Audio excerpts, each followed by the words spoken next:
Alright, welcome. Thank you for watching here on YouTube. Normally would be streaming on Twitch here, but just having a little bit of computer trouble, so we are just doing a straight recording, and we're going to share it that way here. So we're going to introduce the players here as soon as we get into the game here. We got a single second left, and here we go. We are ready to get after it.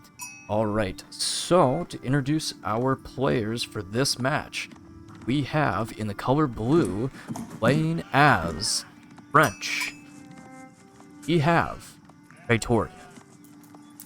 And in the color red, on the opposite side of the map, also playing as the French, we have Gilv. So, let's see what's going on here with our players.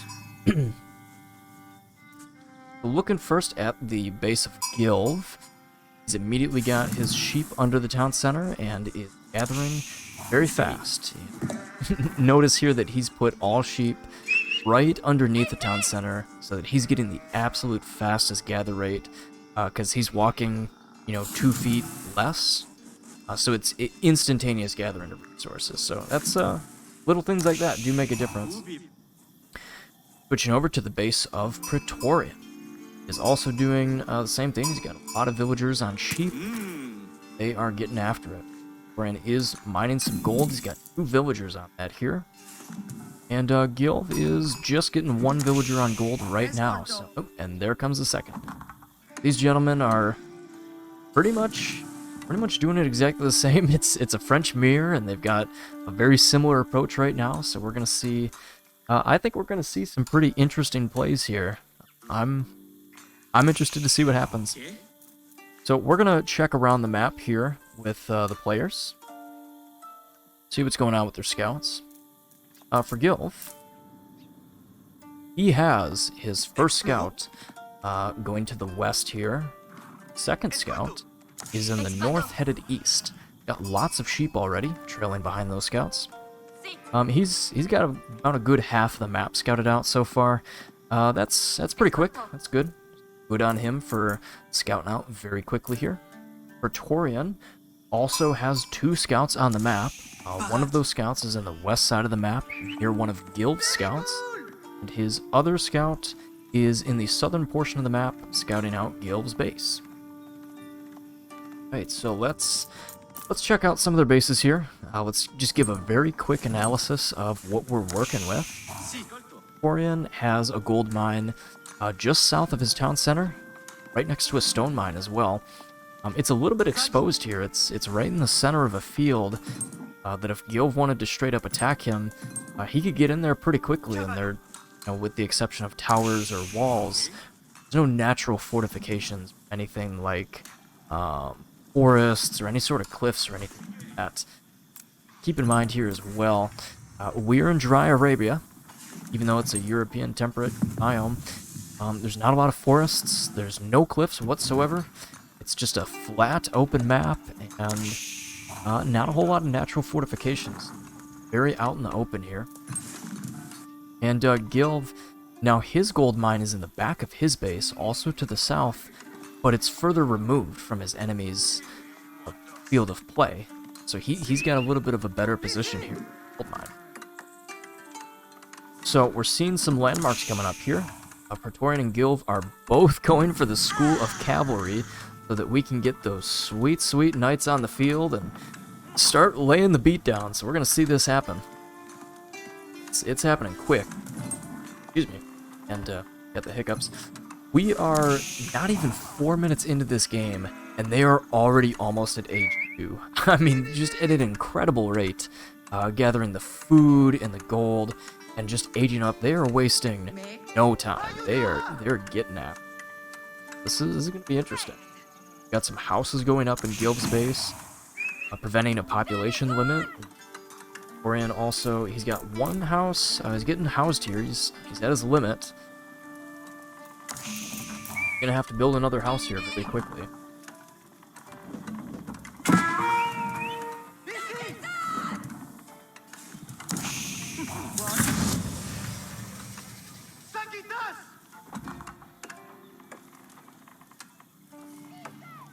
Okay. There was just answering a text from here. Seen next week. Alright, so, getting back into the game here very quickly. Alright, so we are... Praetorian as a scout, and he is already harassing Gilv's gold miners. He's forcing them off gold. They're playing a little bit of Rain Around the Rosie here. And the knight comes in, the royal knight comes in and chases the scout off.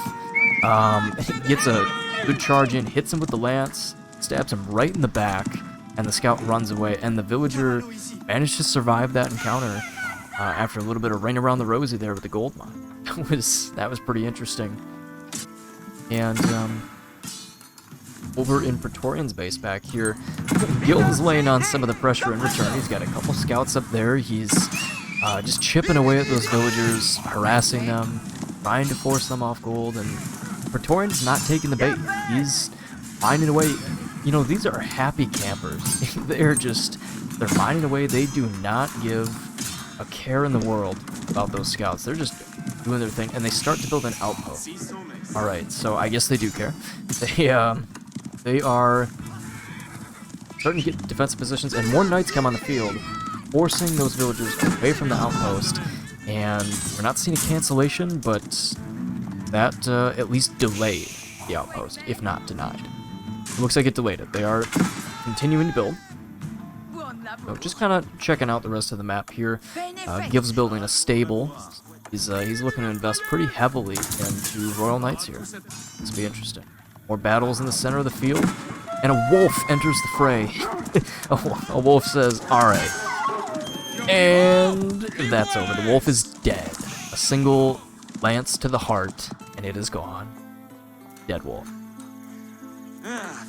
Alright, Praetorian is already getting some wooden palisade walls up, trying to block off one of those entry points for his enemy. And, now I know I mentioned that this is dry Arabia here with few forested areas, but I just want to draw some attention to that real quick here, viewers. Just at how sparse this whole map is with wood. Not only for defensive fortifications, but just resources. You know, people want to build trebuchets in the late game, lots of buildings to get many units training at once, and there's not that many forests. I mean, there's 6 big forests, and then maybe a dozen small ones, and a couple stealth forests here and there, but that's not a lot of wood.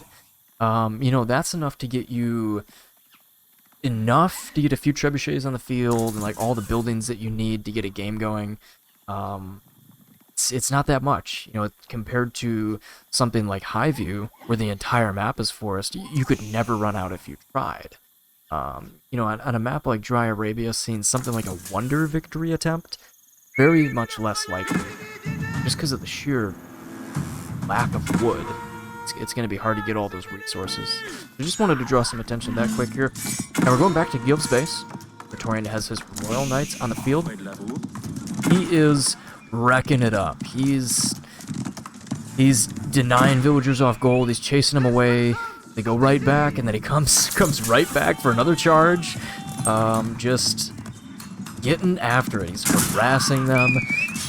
One villager goes down, he kills one. You jump in the tower, and he just retreats and repeats the cycle, rinse and repeat. And it seems to be working quite well for him. The scout manages to escape the tower, and one knight does not seem to be enough to adequately deal with this. And the wolf! The wolf! It's coming back! There's another wolf! Chasing down Gilv's Royal Knight. The wolf is out for blood. It is hungry. It is voracious. Oh my gosh, and a scout goes down for Praetorian.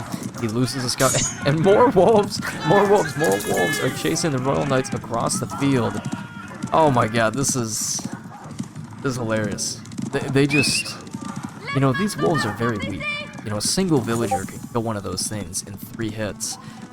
But they're gonna take on some Royal Knights. You've seen it here, folks. It's the bravery of the wolves. And okay, good game is called. Praetorian calls game as Gilv charges him with some Royal Knights, denying him an outpost there in the tree line. And that was a fast game. Under 10 minutes. And we already have good game called. That was a lot going on there in a very short amount of time. That was interesting.